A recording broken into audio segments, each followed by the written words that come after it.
जय हिंद दोस्तों, डिस्क्लेमर पढ़ लीजिएगा। मैं सेबी पंजीकृत सलाहकार नहीं हूं दोस्तों। सबसे बड़ा सवाल आज का यही वाला है कि 8% की गिरावट विप्रो में क्यों आई है। कल रिजल्ट आया था, सबको पता है। रिजल्ट में थोड़ी सी वीकनेस देखने के लिए मिल रही थी, लेकिन उसके वजह से शेयर इतना गिर जाए, ये पच नहीं रहा है। लोगों को समझ में नहीं आ रहा है क्या हुआ है। तो कई सारी चीजें एक साथ हुई हैं। 10 पॉइंट मैं आप लोगों को बताऊंगा, और उसी 10 पॉइंट में सारा का सारा आप लोगों को समझ में आ जाएगा कि ये जो है बड़ी गिरावट क्यों आई है आज की डेट में। तो 10 पॉइंट में हम लोग इस चीज को समझने वाले हैं। 3145 करोड़ रुपए का यहाँ पे कंपनी को नेट प्रॉफिट हुआ है। अनुमान तो बहुत सारे ब्रोकरेज रिपोर्ट जो कल निकल के सामने आई थी, और मैं बनाया था वीडियो, आप लोगों ने सुबह में देखा होगा, कल रात को देखा होगा यहाँ पे, ठीक है ना। उसमें 3,000 3,500 करोड़ रुपए तक का ही अनुमान यहाँ पे था। लेकिन उसके बाद अगर हम लोग देखेंगे यहाँ पे अच्छा खासा नेट प्रॉफिट हुआ, हालांकि कम था, पिछले क्वार्टर से भी 100 करोड़ कम था, और इसके सेम क्वार्टर से भी अगर हम लोग देखेंगे तो 200-250 करोड़ यहाँ पे कम देखने के लिए हम लोगों को मिल रहा है। समझ सकते हो आप लोग, ठीक है ना। अब देखिए मार्जिन में भी थोड़ा सा यहाँ पे दबाव देखने के लिए मिल रहा है, जो कि देख सकते हो 20% से मार्जिन जो है 19%, और 19% से अब 18% के आसपास यहाँ पे हो चुकी है, जो कि आप समझ सकते हो, ठीक है ना। अब ये छोटा सा नेट प्रॉफिट में मिस हुआ है, वो आप लोग समझ सकते हो। लेकिन अगर हम लोग देखेंगे यहाँ पे कि क्या और अन्य कारण है जिसकी वजह से यह गिरावट आई है, तो देखिए अगर बात करेंगे तो विप्रो में गिरावट सबसे मेन तो वही रिजल्ट की वजह से ही गिरावट आई है। लेकिन उस रिजल्ट में ही कई सारे निगेटिव पॉइंट है, जिनको हम लोग हाईलाइट करके थोड़ा सा यहाँ पे समझने वाले हैं, देखने वाले हैं कि क्यों यहाँ पे बहुत ज़्यादा गिरावट। क्योंकि 8% विप्रो जैसा शेयर गिर जाना, 3 लाख 2.5 लाख करोड़ के मार्केट कैप वाली कंपनी गिर जाना, वो दिक्कत है। और डिविडेंड भी दे रही है, डिविडेंड से पहले गिरावट थोड़ा सा मतलब समझ में नहीं आ रहा है, ठीक है ना। अब देखिए विप्रो में गिरावट 10% की आई है, इसका क्या कारण है, तो इसमें कई सारे कारण हम लोगों को बताए जा रहे हैं, ठीक है ना।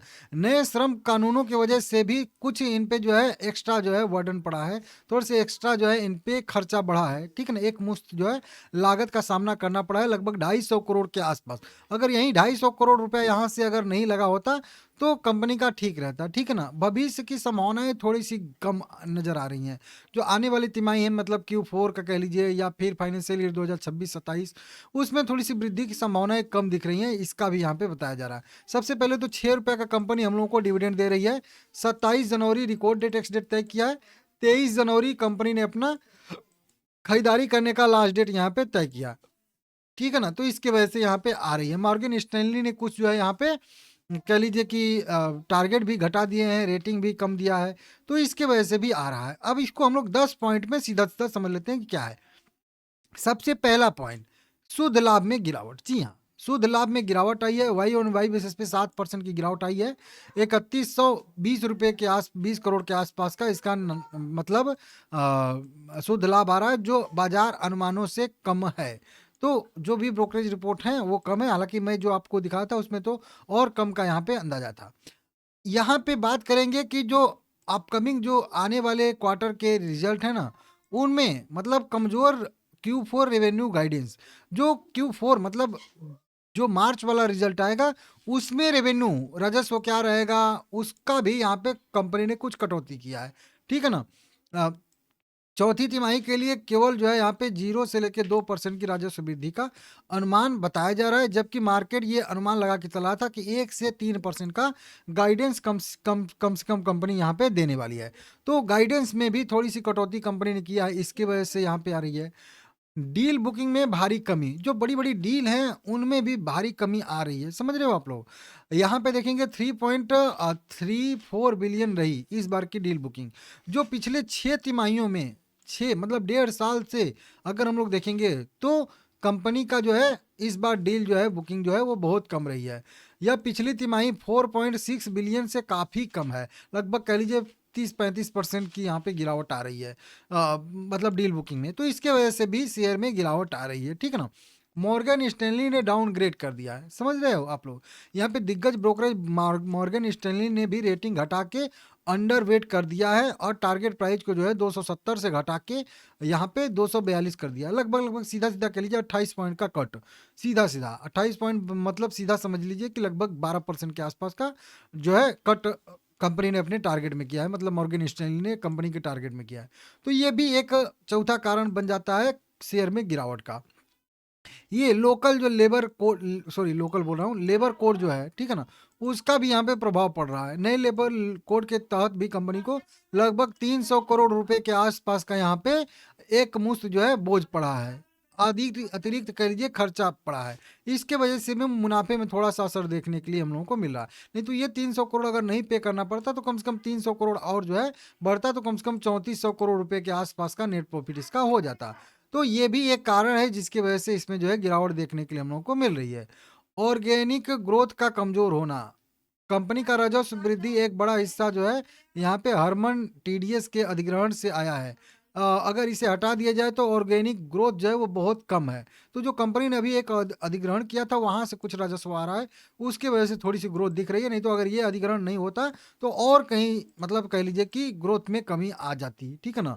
मार्जिन पे यहाँ पे दबाव देखने के लिए मिल रहा है। लेबर कोर्ट और रिस्ट्रक्चरिंग से लगभग 263 करोड़ रुपए का जो है वजह से ऑपरेटिंग मार्जिन पे दबाव पड़ रहा है, जो अतिरिक्त जो है बोझ पड़ा है कंपनी के ऊपर।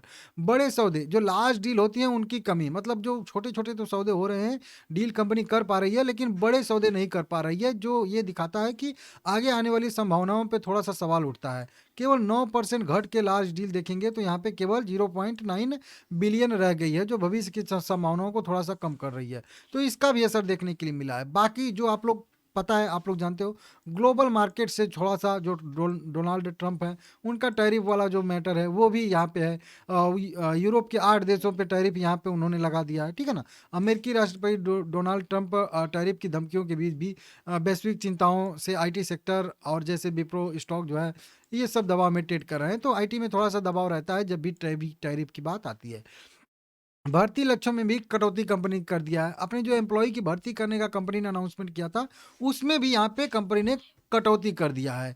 2026 में फ्रेशर भर्ती को लगभग 8,000 से घटा के जो है अब, सॉरी 10,000 से घटा के 8,000 कर दिया, मतलब 2,000 कम भर्ती इस साल कंपनी करने वाली है, जो बता रहा है कि बाजार में भविष्य की मांग में कमी का संकेत संकेत जो है दिख रहा है। तो इस तरीके से 10 पॉइंट में मैं आप लोगों को समझाया हूँ कि क्यों जो है यहाँ पे थोड़ा-सा दिक्कत विप्रो लिमिटेड में देखने के लिए मिल रहा है। इसको आप लोग देख लीजिएगा, समझ लीजिएगा। हालाँकि विप्रो लिमिटेड लॉन्ग टर्म के लिए बेस्ट रहेगा, सही शेयर है। लेकिन वही बात है कि अभी 1-2 साल से थोड़ा-सा आईटी कंपनियाँ मतलब दिक्कत में हैं, कम ट्रेड कर रही हैं, कम मोमेंटम कर रही हैं। तो ये आप लोग देख लीजिएगा, लेकिन भविष्य के लिए कभी न कभी आईटी का भी ज़माना आएगा फिर से, ठीक है ना? इसको देख लीजिएगा। एक 4:1 का यहाँ पे बोनस घोषित हुआ है, इसको भी आपको जानना चाहिए। अब देखिए विप्रो बोनस कब देगा, तो देखिए अगर विप्रो बोनस की तो संभावना मुझे कम दिख रही है। बायबैक अगर विप्रो यहाँ पे करता है और अच्छे खासे प्रीमियम पे करता है विप्रो बायबैक, तो फिर बढ़िया आएगा। इस पे मैं टॉपिक पे आगे वीडियो बनाऊंगा, आप चैनल सब्सक्राइब कर लीजिएगा। एक ये कंपनी है जिसका नाम है, आप पढ़िए, एलकेपी फाइनेंस लिमिटेड है। 1100 करेंट प्राइस है, 3% की तेजी देखने के लिए मिल रही है। 1700 करोड़ के मार्केट कैप वाली कंपनी है। फंडामेंटल कुछ खास है नहीं, लेकिन इस कंपनी ने 4:1 के रेशियो में बोनस घोषित किया है। जी हाँ दोस्तों, हर एक शेयर के बदले में 4 शेयर बोनस के तौर पे दे देगी, टोटल 5 शेयर हो जाएगा। बड़ा सा बोनस कंपनी ने दिया है, 2 शेयर रहेगा तो 8 शेयर मिल जाएगा, टोटल 10 शेयर हो जाएगा। इस तरीके से कंपनी ने बोनस का रेशियो तय किया है। 1500 करोड़ 1.5 करोड़ इक्विटी शेयर इसके हैं और लगभग 6.25 crore equity share company issue करेगी। 2 महीने में इसको कंप्लीट करेगी। रिकॉर्ड डेट टेक्स डेट आएगा तो भी आप लोगों को मैं बताऊंगा। तो इसको भी एलकेपी फाइनेंस लिमिटेड को भी आप लोग चाहो तो जाके स्टडी कर सकते हो, देख सकते हो। लाइक करिएगा वीडियो को, चैनल को सब्सक्राइब कर लीजिएगा।